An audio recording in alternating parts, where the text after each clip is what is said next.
made a folder called Scratch Professional. Yeah, okay, that's subjective, isn't it?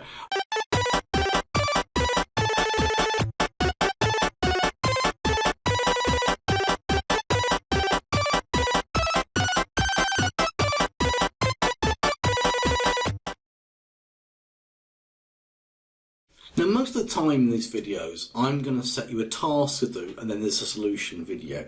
But every now and then we get to a little point where I think sometimes it's just easier to do a little bit of housekeeping. We'll think of it that way.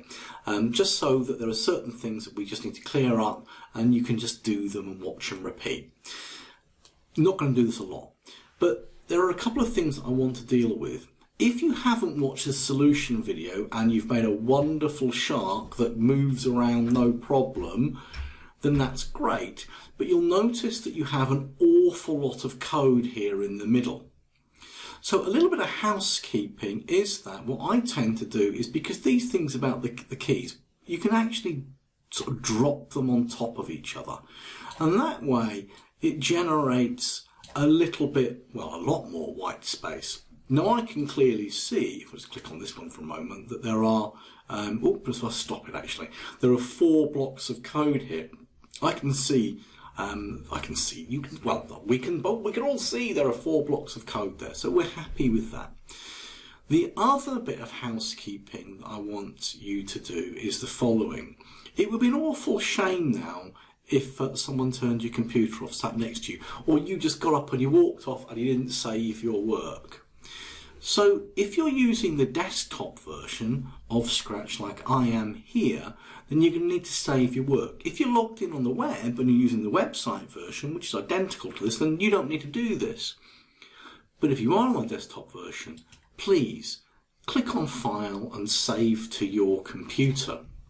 When you do that, please don't chuck it on your desktop. Okay, make yourself a folder like I've done in Documents. I've made a folder called Scratch Professional. Yeah, okay, that's subjective, isn't it? I've got one called Sharkfish, and in here I've got a game called Shark Game already, because I've already saved this one, but I've given it a sensible name, Shark Game. I'm going to press cancel so I don't need to save it over the top, but I have already saved this game. Okay, you can also press Control S on your keyboard and that will also save the game once you've saved it for the first time. So go and save your work, please. You get the idea. And welcome back. Now I want to deal with one little nagging problem. This problem. I'm okay with the shark moving up. I'm okay with the shark moving to the right. I'm okay with the shark moving down, but I am not okay with the shark moving to the left.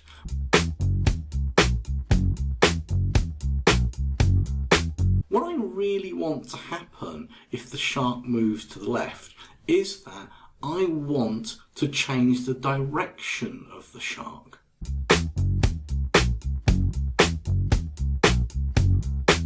Now, I'm going to press stop, and actually I've put these on top of each other. I need to break them apart now.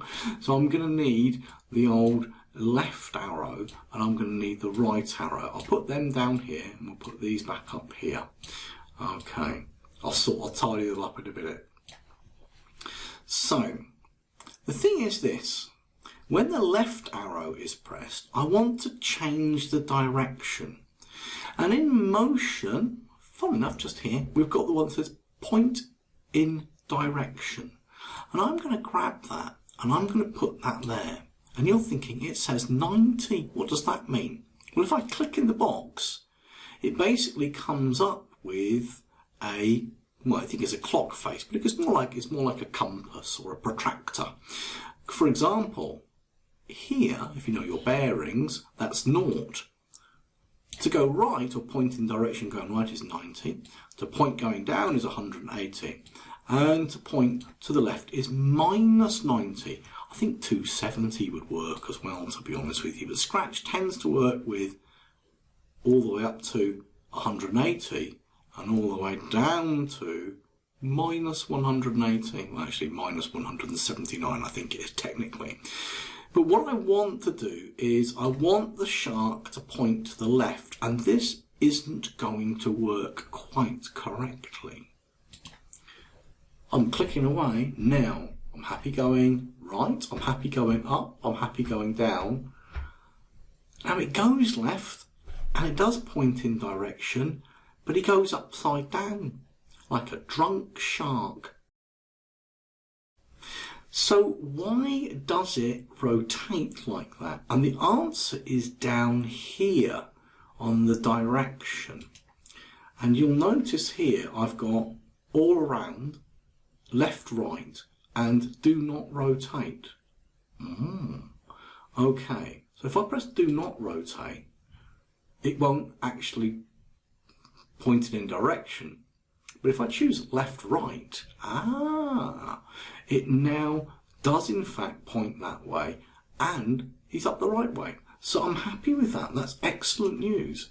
I'm sure you can work out the problem. So I'm happy with it going up, I'm happy with it going down, I'm happy with it going left, but now I'm not happy with it going right.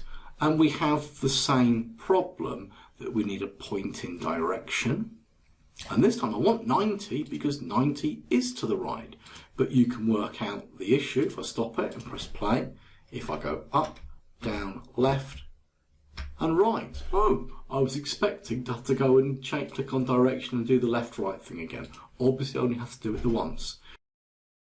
So now we're all happy with our shark and its movement and its pointing. So now it is a good time to cover up those blocks or dump them on top of each other. So we've got lots more white space.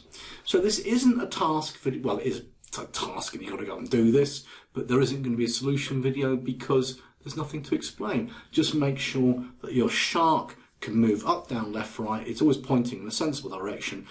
You've saved your work and you've moved your controls for your shark so they cover each other up. So we've got lots of space to play with. Off you go.